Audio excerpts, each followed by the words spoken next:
السلام علیکم ورحمت الله وبرکاته. نننۍ ویډیو د هر قسم حاجت لپاره ده. ډېرې ویډیوګانې ما جوړې کړې دي، دقه شان د هر قسم مقصد دپاره ما پکې 2-3 ویډیوګانې هم جوړې کړې. دا یو ډېر اسان عمل دی او 24 غنټو کې چې په هر ټایم کې دا عمل وکړي، انشاءالله د الله په حکم سره ستا به هر قسم حاجت چې وي هغه به الله پوره کوي.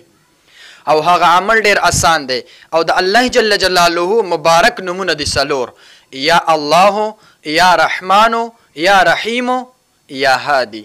دا 4 د الله جل جلاله مبارک نومونه دي. اوس د دې طریقه څه ده او څنګه به کې؟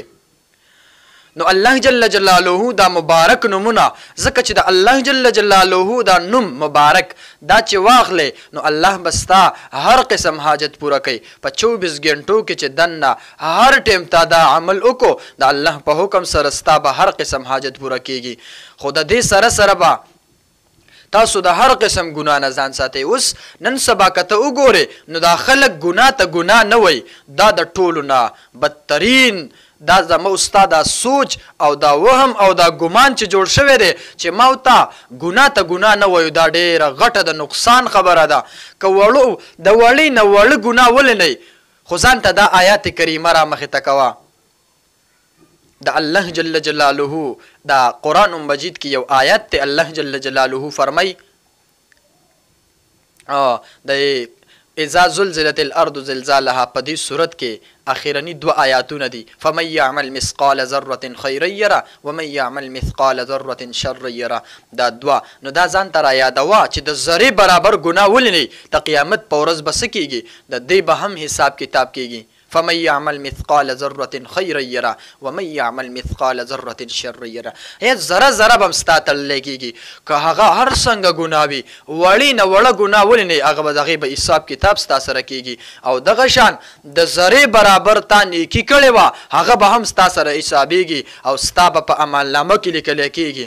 نو دا چې کله ته ځان ته رامخته کې چېرته به ته بیا ګناه ته به چېرته ته داسې به ستا دا وهم دا ګمان دا سوچ دا به چېرته داسې نه چې ته به بیا ګناه ته ګناه نه وي، ته به وړې ګناه ته هم غټه ګناه وي. نو هله به ستا مرتبه او ستا مقام الله به اوچتوي. او که نه ته وړې ګناه ته ګناه نه وي، غټې ګناه ته بیا په زړه کې داسې یو وسوسه راشي چې بیا غټې ګناه م هغه ته څه ګناه نه ښکاري. وایي دا مړه ګناه نه ده. الله جل جلاله دې په مونږ رحم وکړي.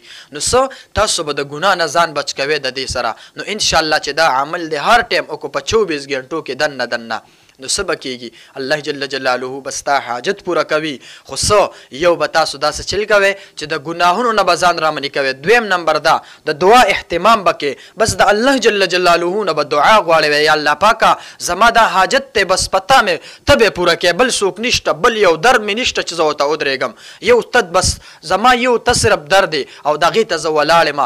یا الله پاکه زما چې هر قسم حاجت دی تی پوره کړي. نو انشاءالله د الله په حکم سره ستا به هر قسم حاجت پوره کیږي. نو یا الله، یا رحمانو، یا رحیمو، یا هادي. بس دا ووایه او په دې ورځ کې چې په هر ټایم کې دا عمل تا وکړو او بیا د الله نه دعا وغواړه انشاءالله عمل نو ستا به چې کوم دی حاجت پوره شي. دا ویډیو چې د هر چا خوښ وي هغې خدمت کې دا عرض ده چې نورو ملګرو سره هم شیر کوي. چا چې زموږ د یوټیوب چینل نوي سبسکرایب کړی په دې کې به تاسو ته بهترین وظایف او اصلاحي بیانات ملاویږي. نو ستاسو خدمت کې دا عرض ده چې زموږ د یوټیوب چینل سبسکرایب کړئ.